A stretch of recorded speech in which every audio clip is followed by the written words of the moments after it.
When you insert plantings, you always want to have the larger stuff against your wall and like the smaller flowers towards the perimeter, like the closer part to where you walk or the grass.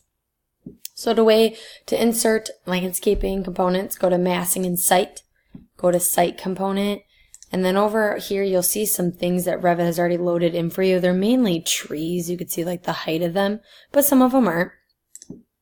If you want more options, you can go to load family and go to plantings, and then there's a few options there. So I'm going to load in maybe the shrub and start with the shrub because it's a medium height. I'll put it closer to my house. And then the other option that you have is to go to Revit families. If you go to desktop, you should have Revit families that you were given. And then if you go to exterior, where is it? Exterior objects, plantings, there's a lot of different things there. So here are some flowers, so some lilies, trees, things like that, potted plants. So I'm going to grab these lilies and hit open. Might have to update, and then I'm going to put those closer up front.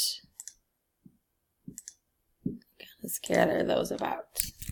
So let's look at this. Let's make a camera view to check it out.